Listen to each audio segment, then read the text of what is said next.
Okay, so these are from our readings, like I said, from last week, week 3. So we're talking, so how has globalization changed how we see the other? So people who are different than us in different countries.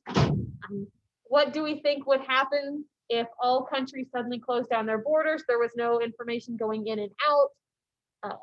And then do you think one person can be a culture by themselves? Some examples of culture being learned. So these were just my examples. So you guys will have some of your own. Think about what some of your values are. And then why do you consider yourself more collectivist or more individualist? So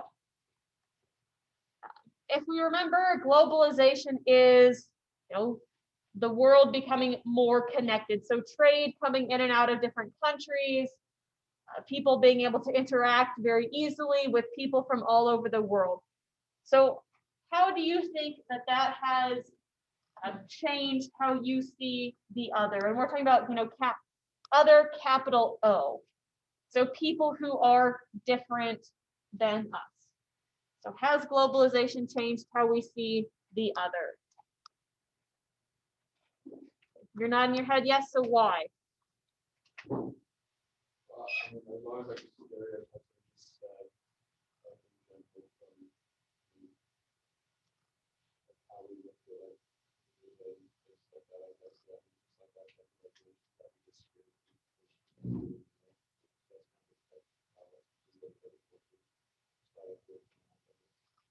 So stereotypes.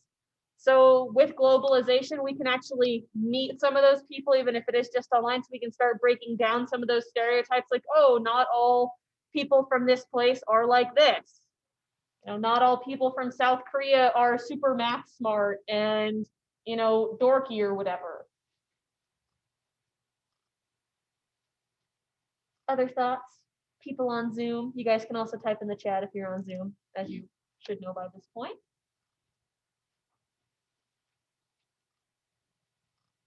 Come on, guys, we got like 50 minutes to fill. Did you say yikes? Oh.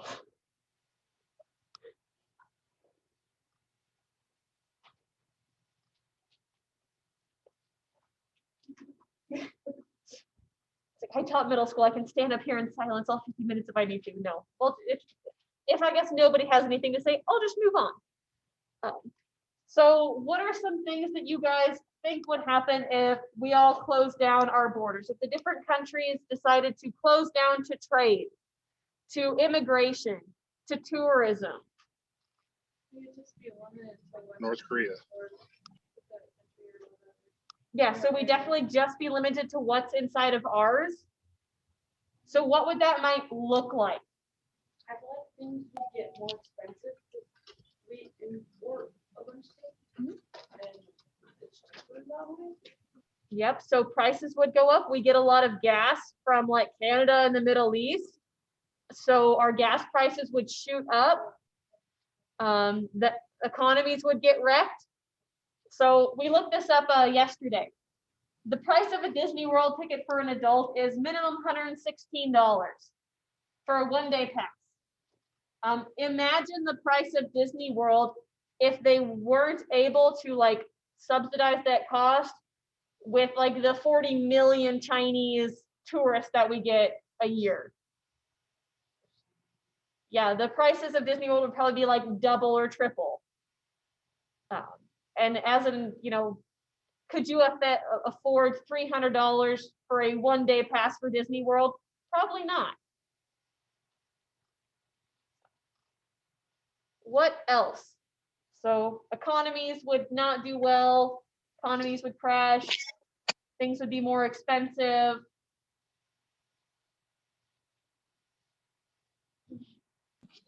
We'd look like North Korea. We'd look a little bit like North Korea. The North Korea they're not totally closed off, but they are pretty darn closed off. What would happen if we had a massive earthquake here in the US? You couldn't get aid through if you don't interact with other countries, if your borders are closed. we wouldn't be able to send aid to places like Haiti if they had an earthquake, or to Costa Rica. Technology advancements wouldn't be shared across cultures. Yeah, technology advancements. If Italy finds a new way to like make phones super fast or insert whatever here, then if we're not trading with them, we can't get that technology. We wouldn't be able to have as many clothes. We wouldn't be able to order off Amazon because a lot of stuff from Amazon comes from China and Indonesia. Medical technology, if you had to come over here for surgery, you wouldn't be able to. There's one I had in my head that I thought was good. Yeah, we probably wouldn't have COVID as severe because it would have started in one place and it would have stayed there, at least for a longer period of time. So we wouldn't have as many germs or diseases going around.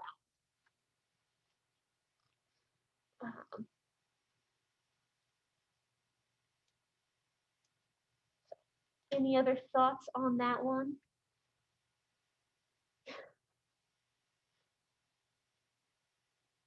Looking down at your phone, shaking your heads. I see how it is, guys.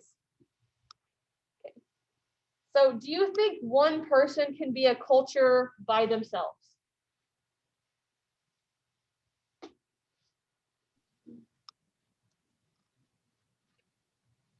I feel like that could be like a yes and no answer. Just because I think that we've talked about how cultures are like groups, but then also, I mean, like if you really wanted, I feel like someone could be their own culture. I don't know how to explain it, but So maybe kind of a yes and no, depending Yeah. on the context or depending on how. Bren, what was your thought? Yeah. I'm saying that in the definition it says shared by a large group of people, so necessarily have their own culture. They could have like their own weird belief or something, but I don't think that would like constitute culture. So one person could have their own belief about something, but if it's not shared by other people, it might not technically be a culture. So one of the things that we talked about in our class yesterday is they kind of got into the weeds a little bit, into the minutia. But if it's one person who is starting a new culture and spreading it versus one person who is the last of a culture and it's going to die with them, that's where they kind of got to the argument. It's like, well, if one person's holding on to all of the culture, then when they die, it's gone, and therefore it's not. But if it's one person starting, then maybe, because if they're spreading it and sharing it. So, sorry. Just kind of a question to make you guys think. Any of your thoughts on that one? So what this means for your ethnography is that you cannot just have one person. You have to talk to multiple. So this one can be pretty fun because you guys all have examples of this. So everyone should be able to say something or type something. So what are some examples of culture being learned? So the example of this here is like guinea pigs as pets versus food. So in Peru, you eat guinea pigs. Well, maybe not you in particular, but general you. People eat guinea pigs. Here, guinea pigs are pets. Like most of us can probably not imagine eating one of our pets, right? You laugh because you're like, I have definitely considered eating that dog because it's really annoying. Yep.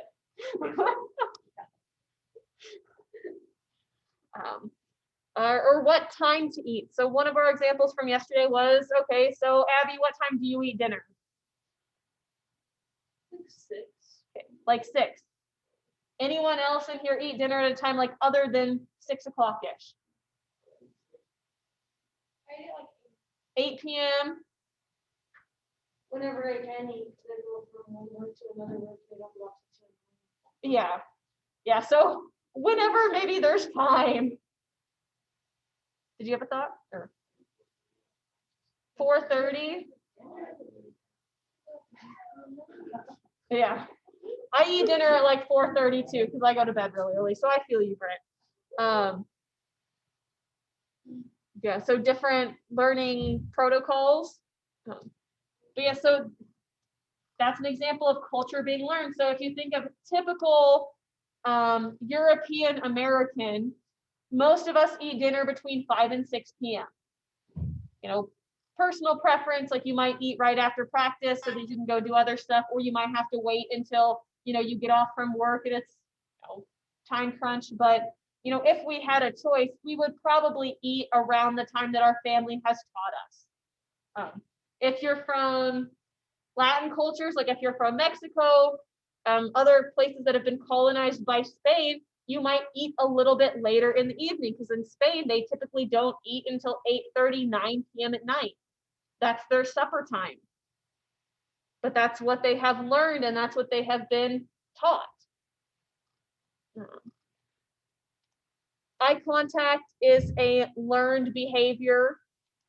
So do you maintain eye contact when you're talking to people, or do you look away? Which one is more respectful? So in American cultures, and well, European American, maintaining eye contact is considered, you know, respectful. That's good behavior. But in like Native American cultures, not as much eye contact. They just don't make as much eye contact. It's more respectful to not maintain as much eye contact. And in places like China, you know, you're a student, you don't dare make eye contact with me because you're trying to say that we are on the same level. Obviously, that's different here in the US, but other places it's different, but it's learned. Greetings, so handshakes, high fives, you know, having a little secret handshake with your friends or whatever. Okay, that was adorable. Yeah, bowing to the elders. Japan, gentle, or I guess short bow to each other. Some places in South America, you might kiss each other on the cheek at first time meeting, or you might only kiss your friends on the cheek. Americans, we have a lot of huggers here. So it's like, oh, it's good to meet you. You go for the handshake and they go, oh no, I'm a hugger. And you're just like, why are you touching me? Not during I had a COVID. really fun speech one year about easy ways to avoid being hugged. And it's like, depending on what kind of hug they go for, it's like, use this move to get out of it. But that's learned based on our culture and then our individual families. So what are some of your guys' personal examples of culture being learned? So my personal one would be about food. So I am a Volga German from Kansas. So one of our cultural foods is the bierach, which is sauerkraut, hamburger, onion, all cooked in beer and then shoved into a bun. But that's something I learned through my culture. Like I didn't pop out of the womb knowing how to make bierachs.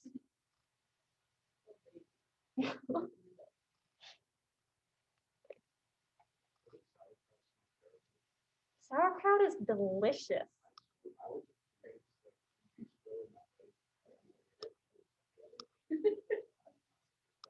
I am offended on behalf of sauerkraut.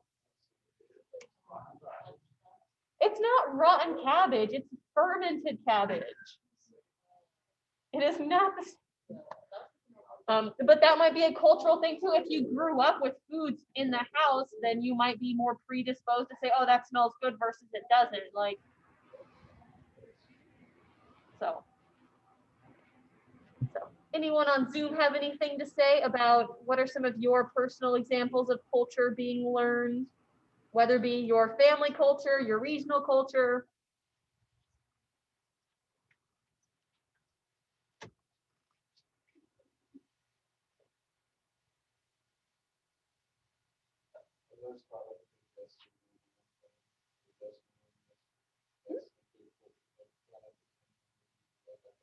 Yeah, yes, ma'am, no, ma'am.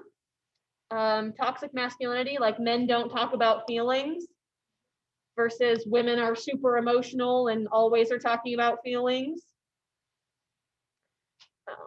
Yeah, the yes sir, no sir is like very much like a Southern thing in particular.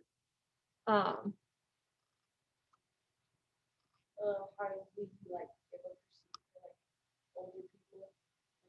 grandma walks in, like, here, take my spot. So giving up seats for the elderly. So, you know, if someone comes in who's in a wheelchair or walking with a cane or even just older, if you're younger and able-bodied, you typically get up and say, hey, here, take my seat. Like, go to the park, like, all of these, and not, like, do exercise and stuff.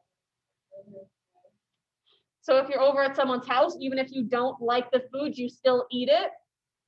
So because that's polite. And then in other cultures, like, you know, America has very much has a culture of like clean your plate, right? How many of us have been told that? Like you need to eat all of what's on your plate. In other cultures like China, if you eat everything on your plate, they keep bringing you more. So until you leave some, they will keep bringing you more food. So I guess if you're really hungry, that works, but definitely a cultural difference. Other thoughts? The elbows on the table thing, like that's okay. Like eating with your elbows on the table. I think for our generation, it's not as much, honestly. But so I think that might be like an intergenerational thing. Like slurping your food or burping after a meal. In some cultures it is. Yeah. Like in Japan and stuff, like you should slurp your noodles because that's polite. It shows that you're enjoying your food. But obviously if someone came over to our house and did that, we'd be like, can you like eat a little bit quieter? American hustle, value is monetary, that's learned. So that's a part of our monochromatic or monochronic culture. So Americans and a lot of like the West see time as very linear. Time is money. We gotta hustle because we gotta make the money. While a lot of other cultures, if you think of like Polynesian cultures, Latin cultures, time is a lot more, the term is like polychronic, it's a lot more flowy. So like if a class starts at 10, your class doesn't actually start at 10, it starts at like 10:25, maybe at the earliest. Because you know, you might have other important things to do. But that is definitely learned. I can tell you a whole bunch of Paraguayan students always showing up to my class 15 minutes late when I taught at Pitt State, because that was just part of their culture. That's what they learned. Class never started on time because the professor was always up there chatting for an extra 20 minutes with people who'd come in and out, or the professor was late. Yeah, but I mean, it's just a different cultural thing. Like that's just how it had been. So that's what they knew. Any other examples from anyone on here besides maybe Ramon on Zoom?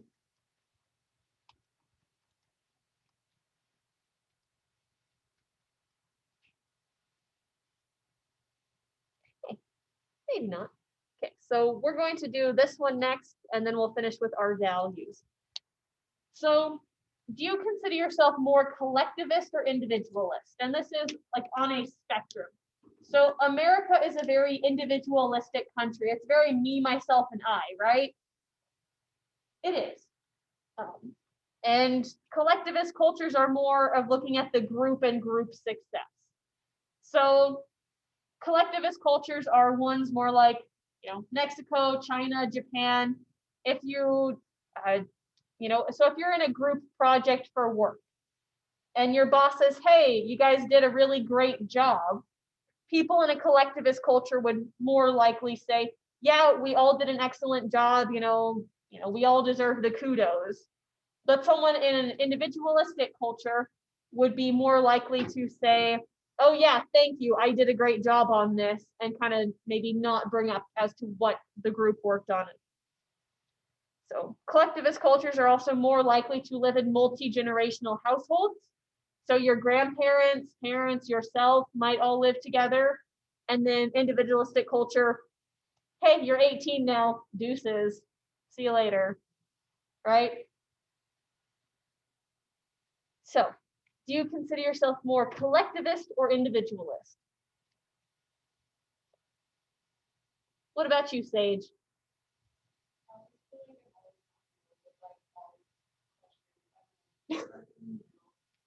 Yeah, I mean,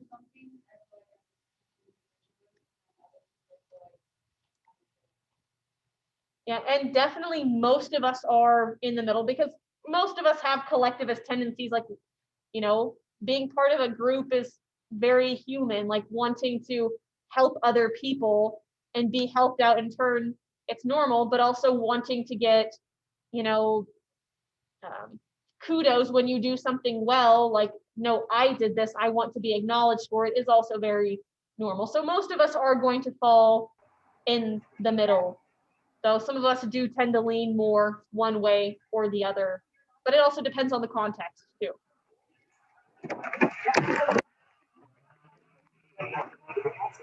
Someone have something to say? Kyler, did you have a thought? Or he might have just actually unmuted himself. Oh. Oh no, sorry, I just rejoined. Is there anyone here who thinks they are very much more a collectivist or individualist than the other side, or does most people think they're kind of in the middle?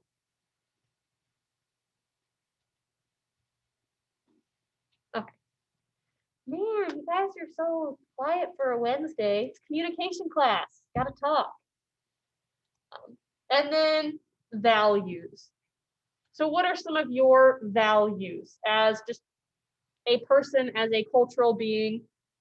So typically Amber says she's in the middle with collectivist or individualist. Yeah, definitely. But if we look at values, most European Americans, and I'm talking from this because that is what I am. So the values might be financial security. So kind of like what Ramon said, the American hustle, your time is your money. You know, let's get financially secure. Individualism and the freedom to kind of be whoever you want to be and make your own choices. Family. So a value on family, saying, you know, I want to do whatever it takes to support myself and my family. So, yeah, freedom, really big value for a lot of people, especially when you've been raised in the American culture that very much hammers on freedom. You have the freedom to say what you want, to make choices for yourself. You don't have to conform to any one thing or the other. You're free to be, you know, a D&D anime nerd or whatever you want to be, or you're free to be, you know, a barefoot and pregnant housewife for most of your life. You can do whatever you want as long as that makes you happy.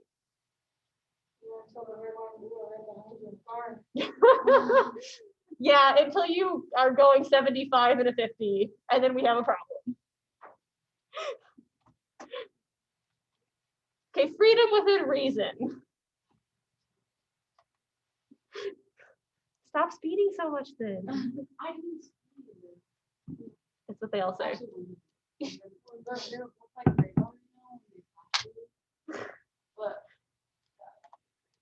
Yeah. How to go through it. Nice. Okay, what about anyone else's values?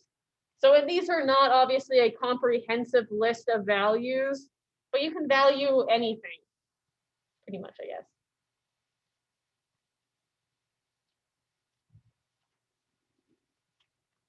Peyton?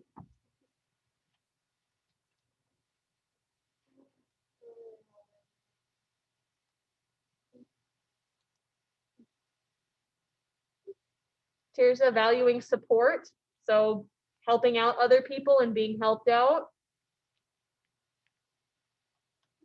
You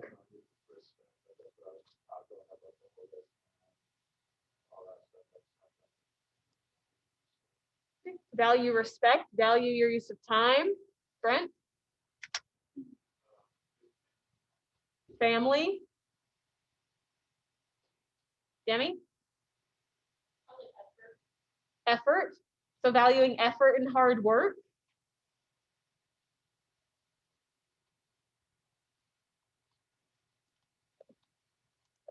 You can value, you know, you can value pretty much anything. And I mean, that's a very personal thing. Like you have to say, okay, well, what do I value? Some people very much value education. Obviously, I do because I teach. Other people, not so much. They might value something that makes them a lot more money than education. They might value more financial security.